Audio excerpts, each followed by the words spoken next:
Okay, good afternoon. This is Debbie Davis. It is March 26th. Okay, so since I did that video mentioning the witches, I've been under attack by them. So, they know I'm a threat now, and they've been targeting me almost my whole life, and I didn't even know it. And they definitely target the Christians, and so that's what I want to know. That's what I want to talk about more about today, is the tactics that they will use, and how sneaky they are. They're not. You're not going to know it's a witch. It's not like they wear the pointy hat and they look like witches. They look just like regular people, and they've infiltrated and they put themselves in positions. They work their way in positions of power, or some kind of a position in a church or a ministry, because they love the control. And a lot of times what they do is they'll volunteer. They'll pretend like they're there to help. Because especially a growing ministry, they need a lot of help, and they think, oh great, a volunteer. But they destroy the ministry. They're there to destroy. There was this one guy that tried to start a ministry here, and I didn't realize what this woman was doing right away. But this woman pretended like she was just there to help, and she would help set up. He would do he played guitar and sang and whatever, and he was in a band, and so he was a professional musician. But then he would do some preaching afterwards. So local musicians, they would do some music first, and then have like a ministry, and it was good for a while until this woman came along, and she would come and she would help set up, and she would even bring food and stuff like that. But then she's like, oh, can I sing? And then she had this like horrible voice that was just like literally like screeching, and it just turned people away from the ministry. But she was doing all this other stuff to volunteer, that he was like, he felt bad saying, oh no, you can't come or you can't sing, but she ended up destroying the ministry. And so that's one example, and I didn't know at the time but sure enough, after, in a short time, his ministry, it was a new ministry anyway, it didn't last. But we have had churches completely destroyed by these witches here.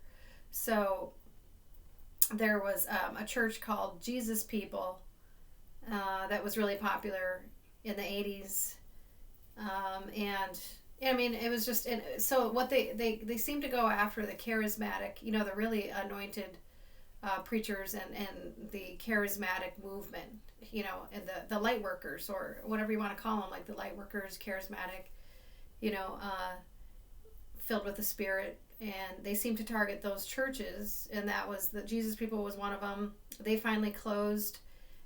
It seems like they always get infiltrated by these witches, and they have a way of working themselves into powerful positions, but then somehow finding a way to destroy the church. And they did, and that one ended up shutting down in the late 80s.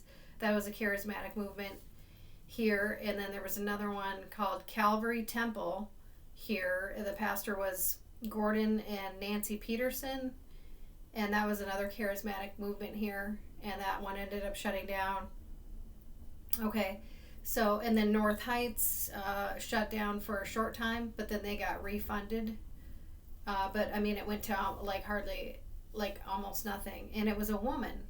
And my understanding, it was some kind of woman that had some kind of position there. And so I personally believe, that it was they're called the Eastern Star Masons, and they're the female witches.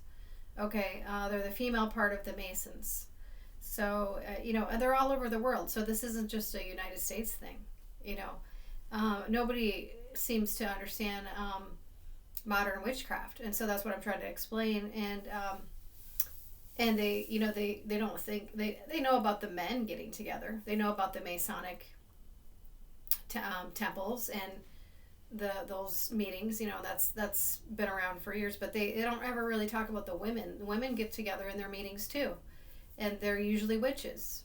So that's one thing that nobody's talking about. And then, so the other thing that they've done here is that they're doing recently is they're trying to infiltrate our food banks. I was at a food bank the other day. I know it was a witch that was watching me. We have so many type like programs here in Minnesota. Some people move to Minnesota just for all the programs, like resources and different things like that. It's always been like a very generous state for a lot of different programs. So anyway, there's all kinds of different things here for, but to help people. But so anyway, she was watching me, like every single thing I put in my cart. And I've had them watch me at the grocery stores, and everything. And so what they can do is they can either, somehow find ways to poison the food or do some kind of they don't even have to poison it. They can just do black magic on it, is my understanding, and they don't even have to. They can do these type of things with black magic. They can do black magic curses on the foods, and they can put it into certain products too. So they've infiltrated certain businesses that are, like, say, providing a good service, and have Christian values or whatever. They target those type of businesses that have Christian values. A lot of times what I've seen is they pretend like they're volunteers. They're to help, but really they end up destroying the business. So you have to be aware of these tactics. So that's what I personally have seen. So I didn't know for a long time that much about these secret societies, but I've had to learn because they've been targeting me, and so I've had to learn.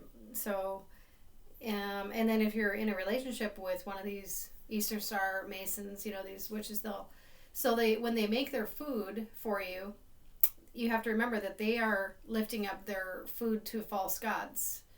So the more that you eat from their table, or if they're from that are sacrificed these foods to their gods, the more you're going to get sick mentally and physically.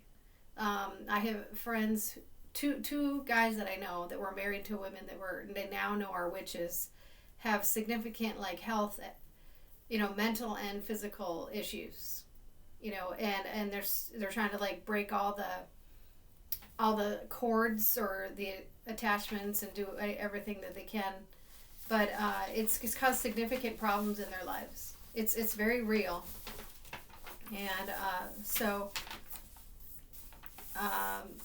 but anyway, it's basically a rebellion. Rebellion is a sin as witchcraft, and so there's some Bible verses talking about that.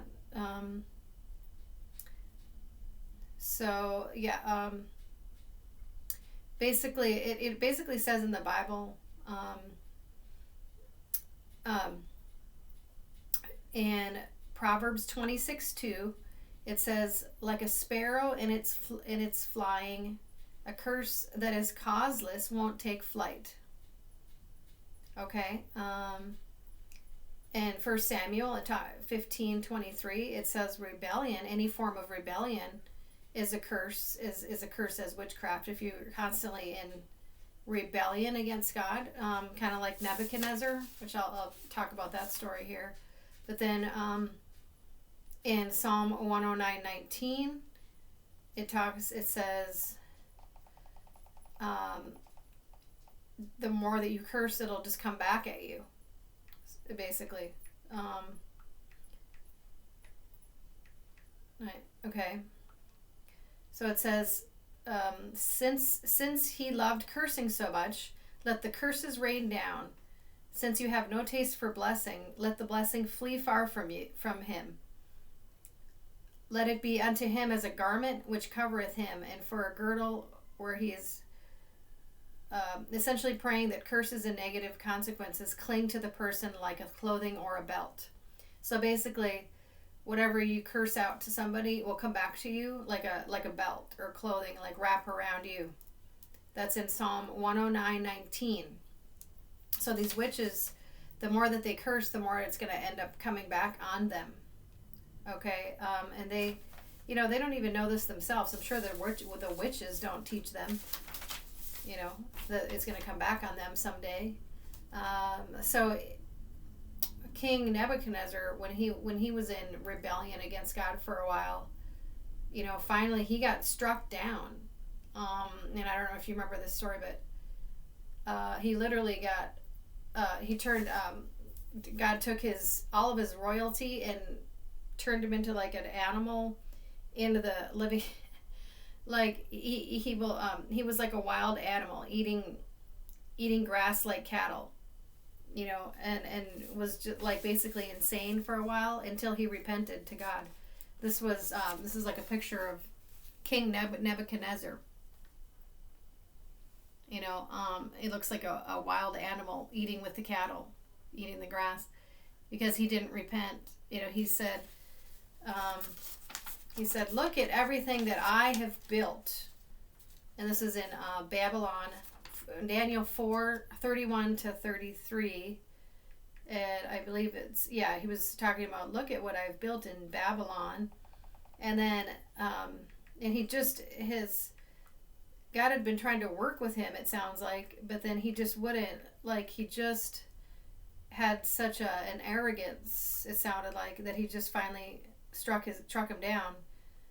So he said basically it was saying, like, look at everything that I built, and he's out there like on the deck looking over Babylon or something, and then it says, even as the words were on his lips, as the words were still on his lips, a voice came down from heaven.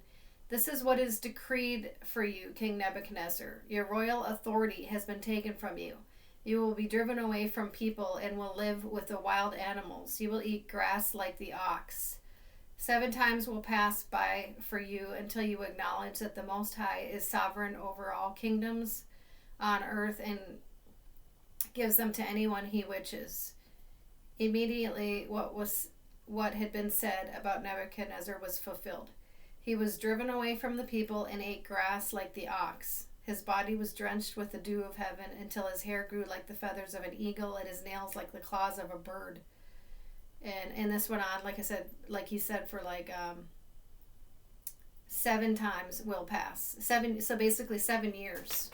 It says 7 times. So basically 7 years he was like this until he repented. And then he was finally restored. But no, it's like today, how they're in such arrogance and rebellion. The different parties. The Democratic Party, just the people that have been in power for so long. They're like, they have this arrogance like King Nebuchadnezzar had, and they'll be struck down like King Nebuchadnezzar was. And that's what I believe is gonna be happening. So, but anyway, I wanted to just do another video about the tactics of the witches, because nobody's teaching this, and it's such a, it started, of course, when they started having these movies come out, like Harry Potter, and then this other one, Wicked, we